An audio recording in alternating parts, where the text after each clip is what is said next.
Coming up on Locked On Dodgers, we got news about Blake Treinen's shoulder, and it's not good news, which is what we're used to getting about Blake Treinen's shoulder lately. Lots of bad news. So we're going to talk about that. We're going to talk about the possibility of the Dodgers going after Dansby Swanson. We talked Carlos Correa yesterday. Today we're going to talk about Dansby Swanson.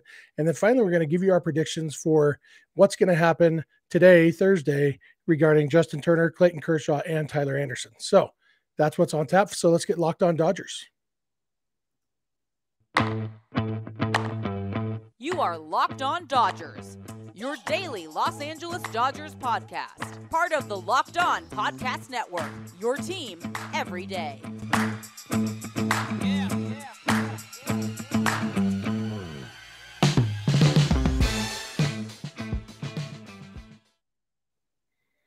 Hello, Dodger fans. This is Locked On Dodgers, part of the Locked On Podcast Network, your team every day.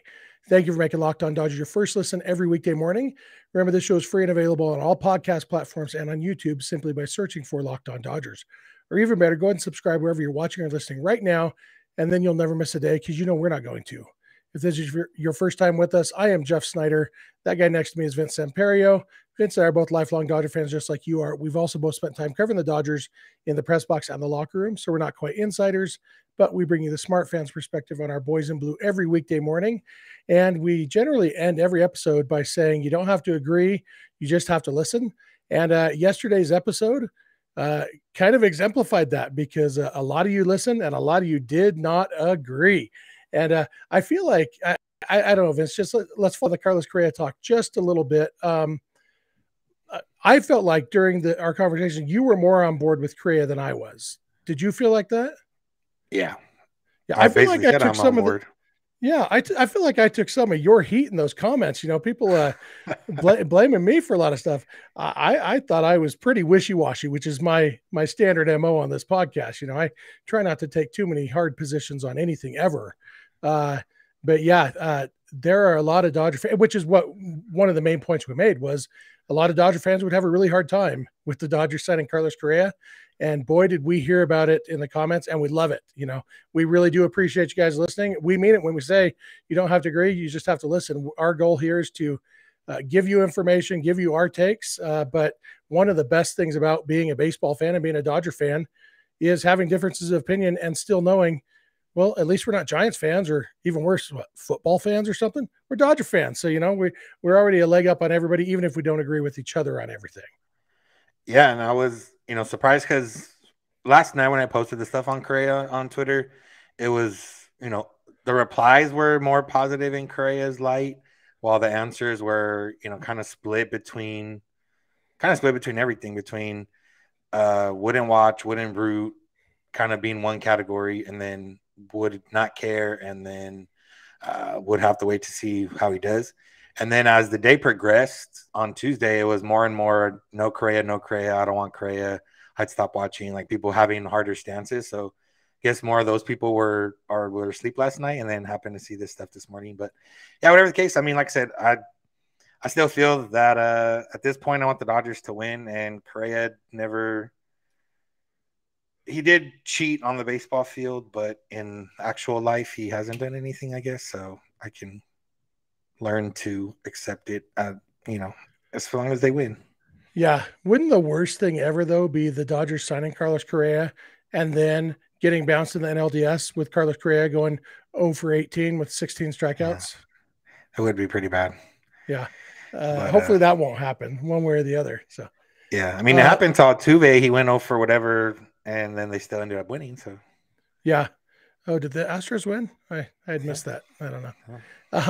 All right. That's enough follow-up from yesterday. We really do appreciate you guys listening, though, and we do love your feedback. So thank you for that. Hopefully you also good feedback for this one. In our second segment today, we're going to be talking about a different free agent shortstop who might be on the Dodgers radar. That's Dansby Swanson. But first, a little bit of Dodgers news that is disappointing and some stuff to talk about. At the GM meetings in Las Vegas on Wednesday, Brandon Gomes, the Dodgers general manager. Yes, the Dodgers have a general manager, and his name is Brandon Gomes. He said that the Dodgers and Blake Treinen are still trying to figure out the game plan for getting his shoulder fixed, and surgery is still an option. And it's been 7 months almost, Vince, since Treinen hurt his shoulder. And he said when he came back in September, he said it was a miracle that he was pitching without having had surgery, that the Dodgers team doctor, Dr. Neil ElAttrache, had said that he needed surgery. And it's kind of unclear whether Dr. ElAttrache changed his mind or if Treinen just refused to have surgery and said, no, I'm going to go the rehab route instead. It was a huge miracle that Treinen was back. And then that miracle lasted, 2 games or whatever. And he was back on the IL, pitched 1 inning in the postseason, gave up a pretty big insurance home run to Trent Grisham and, or Jake Cronenworth. I don't know. They're the same person in my mind. One of those lefties for the Padres. And then he might end up having surgery anyway. And when he got hurt, like back in May, I think the Dodgers, they had a team option for next year, and they basically agreed to an extension. They guaranteed next year with the team option for 2024. And now, I mean, there's a decent chance that Blake Treinen is going to miss most or all of 2023. If he has to have shoulder surgery, that's a big deal. And I don't know. It doesn't make me very happy, Vince. Yeah. Without getting too deep into it, Blake Treinen did mention why he believed his arm was healed. It had nothing to do with the magic and the powers of modern medicine. It had more to do with something that he believes in. And while that was fine at the time and it seemingly worked out, realistically, he maybe should have gone for the surgery, because now he basically missed all of last season. If he does need surgery, he's basically going to miss all this season. And very rarely do we see shoulders or UCLs or anything with the arm and pitchers, especially ones that throw as hard as he does with the type of movement that he gets on his pitches. Very rarely do we see those types of injuries just kind of wash away or go away or get better. I guess as a reliever, it might be a little bit easier because you're not throwing, 90 to 100 pitches every 5 days. But realistically, for the most part, when something is hurt, something is hurt. And yeah, you can maybe put it off and make it feel decent enough to go out and throw an inning or two once or twice a week. But when it comes down to it, the surgery is more than likely the best part. We saw it with Walker Buehler. We've seen guys get PRP injections for UCLs, which is a little different, but that hardly ever works out. And then shoulders, we definitely don't really ever see it work out when guys try to go different routes with their shoulder. I mean, even offensively, we know Cody Bellinger and his shoulder, he did have surgery and he still kind of never really got back to it. Scott Boras did talk about Cody Bellinger and saying that being healthy would be a reason that he could be better in next season. So, yeah, all that to say, I don't know. I don't know if it was the Dodgers' decision to let Blake Treinen make his decision or if it was him pushing against whatever they opted for, but now it looks a little bit like a mess. Yeah, and I believe in God and I believe in miracles, but I believe that sometimes the miracles God sends are surgeons who are really good at doing surgeries to repair shoulders. That's miraculous if you think about it. Oral Hershiser could have gone for a better surgeon. Sandy Koufax could have gone for any surgeon. I think that's pretty miraculous. And it reminds me of one of my favorite stories about a guy who's up on a roof and he stumbles and he's falling off the roof and he's rolling down and he cries out, "God, save me." And right then his pants catch on a nail and he stops and he looks up and says, "Never mind, I got it." You know what? Sometimes, Blake Balake, you need to recognize the miracles that God is sending into your life in the form of Dr. Neil ElAttrache, one of the best surgeons in the world. And yeah, so we will see if Blake Treinen ever pitches another game for the Dodgers. If he misses all of 2023 with shoulder surgery, it's unlikely they'd pick up his option for 2024. And he's going to turn 35 in June. So he's not a spring chicken anymore. So we may have seen the last of Blake Treinen in Dodger Blue. Yeah, the other part that Gomes mentioned is not necessarily going out and looking for a set closer, that they believe in the arms and talent they have on the roster. And I do believe even without Treinen, that's still a viable option to go. I know, people are going to talk about the pitching and how they need a closer and blah, blah, blah. But realistically, the bullpen was pretty lights out in the NLDS, and it was just maybe not deployed the right way that we would have liked to have seen. So that was more the issue than the actual arms. And yeah, I mean, Daniel Hudson is progressing well. He should be back. That's another arm that they will have. So the Dodgers will be fine. I'm sure they'll still look for a bullpen arm or two to kind of add to the mix. But I still believe they'll be fine even without Treinen. But obviously, Treinen makes it that much better. Yep. And speaking of other people they're going to be looking for on the free agent market, we're going to come back in just a minute. We're going to talk about Dansby Swanson, one of the big four shortstops that are available in free agency. We're going to talk about the pros and cons of the Dodgers going after Dansby. So thank you for making Locked On Dodgers your first listen every weekday morning, and please keep it Locked On Dodgers. This episode is brought to you by SimpliSafe. As everyone knows, athletes rise and fall in the ranks, but when it comes to saving money, SimpliSafe always stays on top. And right now, you can save big with SimpliSafe Home Security. They're giving listeners 40% off their advanced security system. SimpliSafe was just named the best home security of 2022 by U.S. News. You'll love it because at SimpliSafe, your safety is the only thing that matters. Having your home protected by a security system is an awesome feeling. Last year, as I mentioned before, I was on vacation with my family, and I got an alert on my phone that there was motion inside my house. And I thought there shouldn't be motion inside my house. So I pulled up my camera and looked inside my house and said, oh yeah, there should be motion inside my house. My neighbor kids are feeding my cats. And that's all it was. And it felt great to, from 3,000 miles away, to be able to just pull up my phone and see what was going on inside my house. All sorts of great benefits. SimpliSafe blankets your home with protection with advanced sensors for every room, window, and door. HD security cameras for inside and outside your home, smarter ways to detect motion that only alert you when a threat is real, and even hazard sensors that instantly detect fires, floods, and other threats to your home.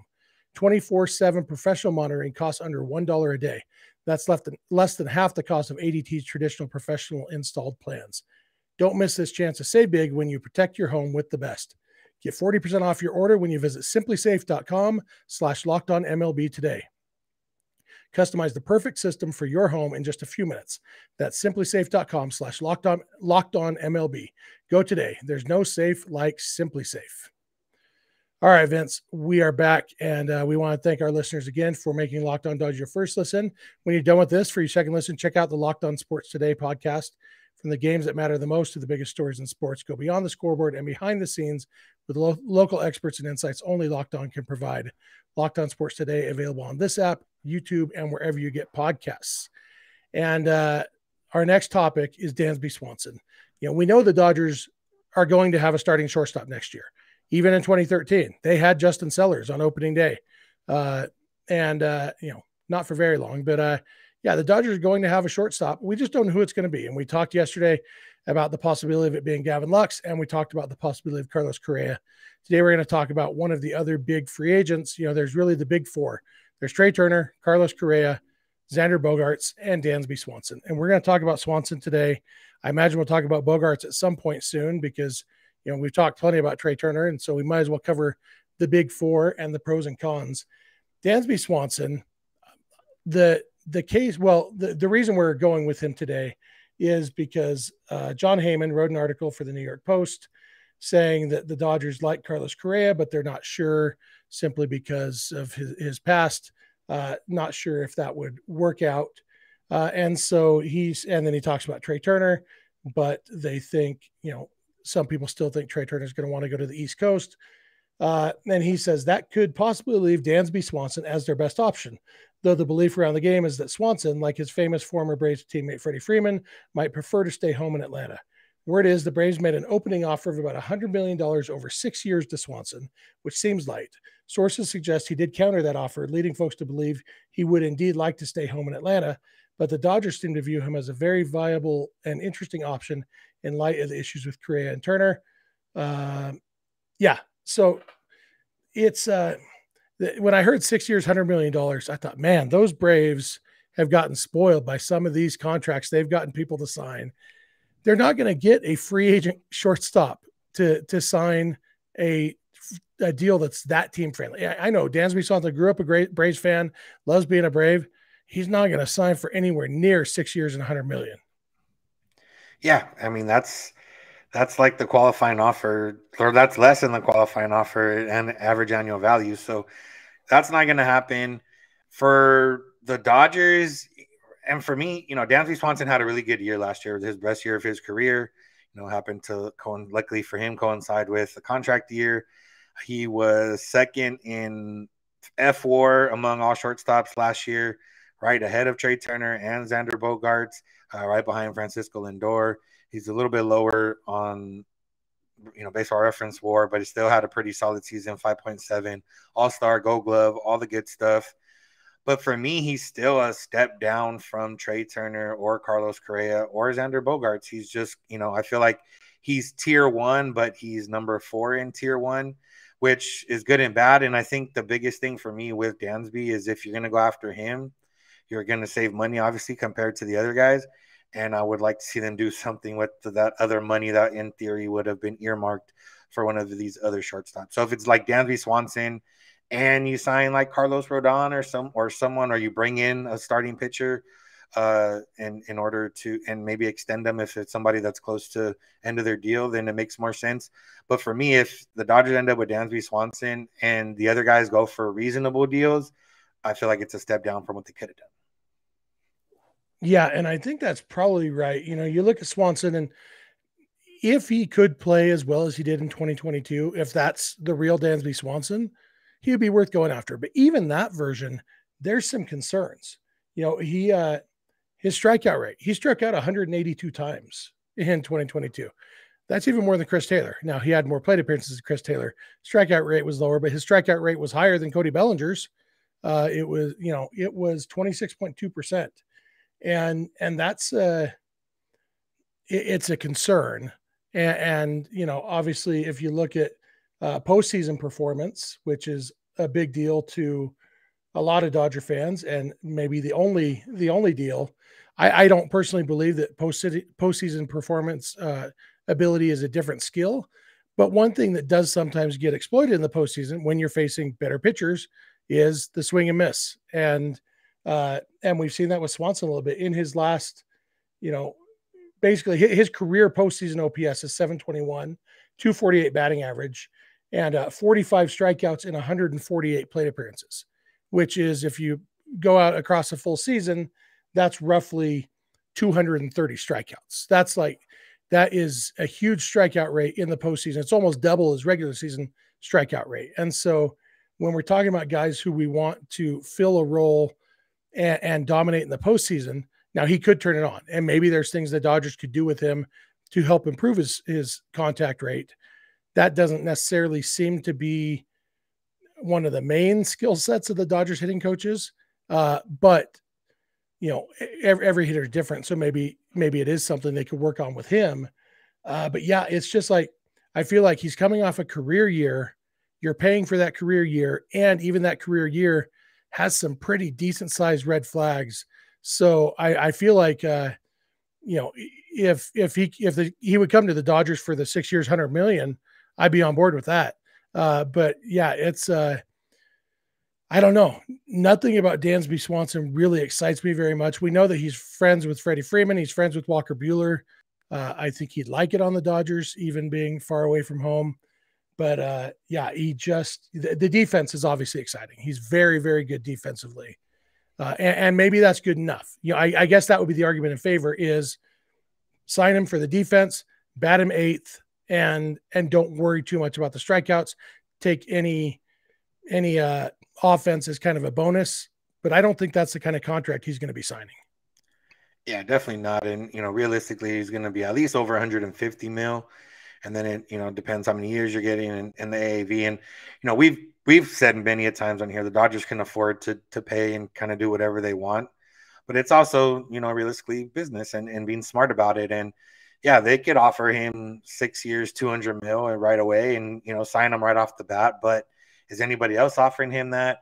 Is that, practical? It kind of reminds me of Trevor Story a little bit last year, although Trevor Story didn't come off a career year the year before. He, actually was not that great the year before. And I feel like the Red Sox kind of bidded against themselves, and now they're maybe priced themselves out of Bogaerts and or Devers in the process, which is kind of weird. That was a weird deal in general. So I feel like that's kind of where Dansby's at, where the Dodgers are just going to sit and wait. And, let's just say Correa and Trey Turner both go somewhere else, but below 300 mil. So that means, okay, now the threshold is lower for Dansby because those guys didn't cross 300 mil like Seager and like Lindor did before them and Tatis. So then it kind of lowers it, and it kind of lowers it to everyone else. So that's why the only thing with Swanson is he's probably going to sign later than everybody else because he's going to have to wait to see where these other shortstops play out and how the other people spend their money. And when it comes down to it, for me, if, like I said, if the Dodgers come away with Dansby Swanson it would have to be as part of a lot of other things happening for me to be like, oh yeah, that was a great, off season or a strong off season, rather than, oh, Dansby Swanson is the prize of the off season. Yeah, I wonder. I don't know that I agree with you that he'll sign after those guys. He might, but I could also see a scenario where he tries to jump the market, and basically while all the reports are out there that the other guys are going to get 325 million or whatever, and maybe try to jump that and say, hey, you could have me for only 200 million, and which, maybe try to jump that before people realize, oh, those guys aren't actually going to get 325. I don't know. I can see it going either way, but yeah, it's really hard for me to see him ending up on the Dodgers unless, it was actually a situation where the Braves lowball him and all the other teams looking for a shortstop, sign their guys and the Dodgers can't. I mean, what the Dodgers ended up getting Freddie Freeman for was way discounted from what people thought Freddie Freeman was going to get going into the offseason last year. And so if that happened again, and he did end up being available for, 5 years and 125 million, maybe the Dodgers jump at that, but beyond that, I have a hard time seeing it. Yeah. So that's Dansby Swanson. Probably check him off our Christmas list. I still don't have any idea who I want the Dodgers to sign. I'm not allowed to say Carlos Correa because, you could say that and I'll get blamed for it anyway. But back to the Correa thing. I've changed my mind 18 times since we talked last night, Vince. Like, I go back and forth so often on Correa. Sometimes I'm like, yeah, it wouldn't be that bad. And sometimes I think that dude's awful. Why would we want him? And I just can't decide, Scott Boris's words didn't sway you anyway. The product Did he talk about postseason. Called them the Louis V of leadership, the Prada of the postseason, the Hermes of hitting, and something else, the Dior of defense. Did he say Hermes or did he say Hermes? There wasn't video of it, so I don't know, but I would imagine he said Hermes. Because he's going for the alliteration there, Yeah. So, I noticed that he didn't have any sort of terrible puns or nautical analogies ready for Cody Bellinger. So he actually accidentally said something insightful about Bellinger instead. So, he wasn't a free agent, I think. Yeah, that's probably it.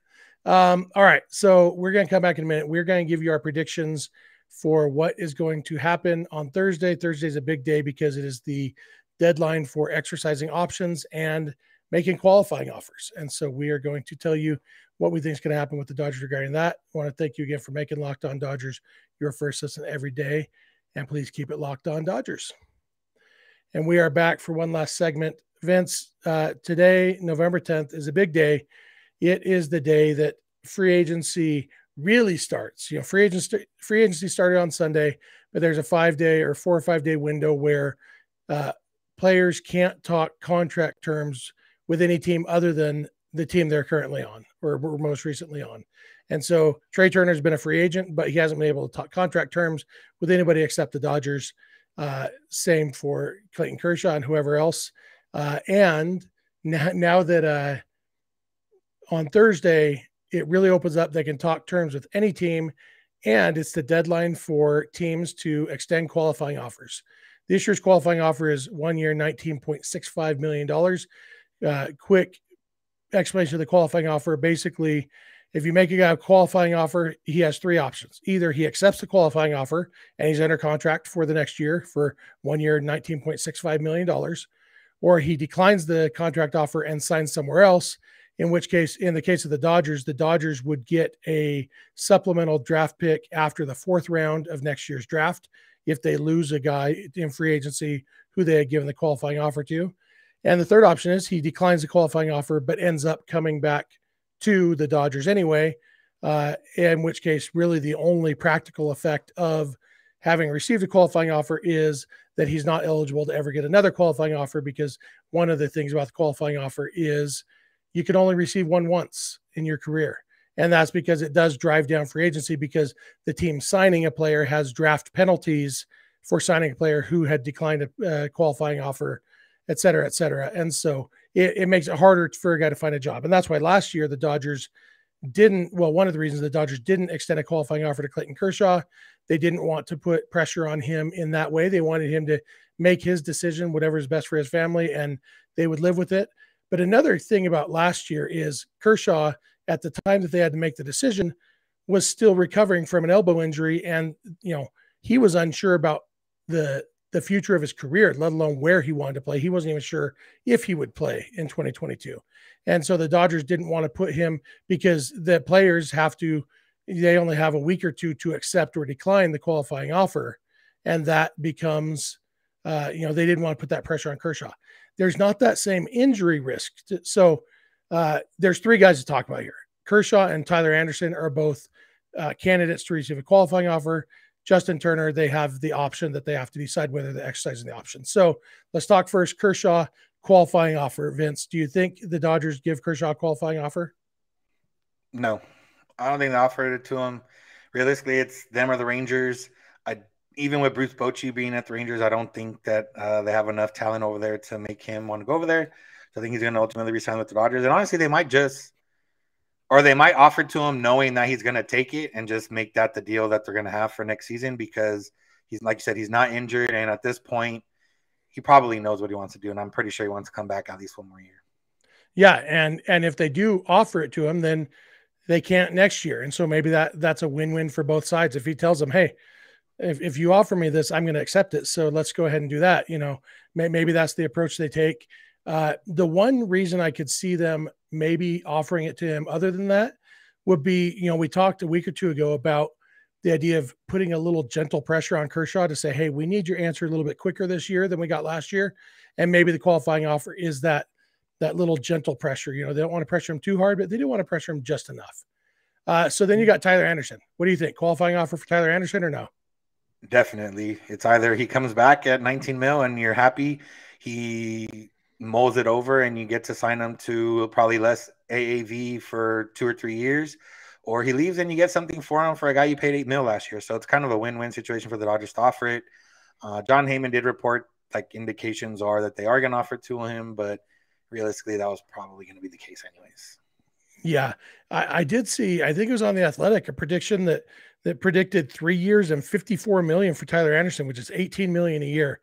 I feel like he's not going to get that much, but even that is less than the AAV of the qualifying offer. So yeah, I do think it's a no-brainer to make that offer, because you can't go wrong with a one-year deal with him. And realistically, I could see them make the offer, and then I think he's coming back. I think either he'll accept the qualifying offer or they will negotiate a 2 or 3 year deal, 3 years, 45 million, something like that, and bring him back. And I think everybody would be happy with that. Realistically, I guess he could even accept the qualifying offer and they could still keep negotiating. Okay, I'm going to accept this, so we know I'm back next year, but I also in the next month want to figure out a 3 year deal to replace this 1 year or whatever. Last one, Justin Turner. That we got word, one of the things Brandon Gomes talked about at the GM meetings was that they're still talking to Justin Turner about different contract options, which, basically we talked about yesterday, what they're not saying out loud. And one of the reporters tried to press Gomes on this, and he deliberately didn't answer it other than to say, we hope to see Justin Turner back. No, he won't say, we want to pay Justin Turner less than the $16 million. But that's obviously what's going on here, because they could have exercised the option by now. So they have to figure something out, or they could decline the option. They could say, we're declining this option. JT, we really want you back. We're going to keep talking, but we're going to decline the $16 million option, give you the $2 million buyout. I don't know, Vince, what do you think? What do you think is going to happen today? I think they're going to decline the option. And it's interesting because how much lower can you go if with that 2 million buyout, even if you drop down to 10 million, you're saving 4 million. And, realistically the Dodgers, unless they're really going to try to, or they really want that 4 mil, that'll give them a little bit of space as they kind of navigate this offseason for one of the luxury tax levels. I don't think it's worth it to kind of do that unless it's already in place. Okay, we've talked Justin Turner. We're not going to offer you the whatever, but as soon as as soon as we decline it, we're going to sign you to a 1 year, $10 million deal. The other part is it could be incentive based where it's cheaper, like 8 mil, and then incentives can take it up to 16 or something like that, which is possible. But I don't think they're going to offer it to him. And I think it's similar to Kershaw where it's either going to happen right away, like they're going to announce the deal within the next few days, or it's going to linger up until 2023 because these guys are going to take some time and see what they really want to do or what's out there for them. Yeah, here's my prediction. I think today they will announce a new contract with JT. I think it will be 2 years, $16 million. So he's still guaranteed at $16 million. It's split over 2 years, so it's only $8 million for the luxury tax purposes. And so it gives JT the same amount of money he was going to get. And it kind of gives them some flexibility and, with the understanding of, look, JT, we don't know if you're actually going to play in 2024. We want you in the organization one way or the other. And so if you're, we may be paying you $8 million to be a roving minor league instructor for a year, or whatever. But I think that way everybody wins. JT gets his money, Dodgers get their player, and we don't have to see Justin Turner in a different uniform.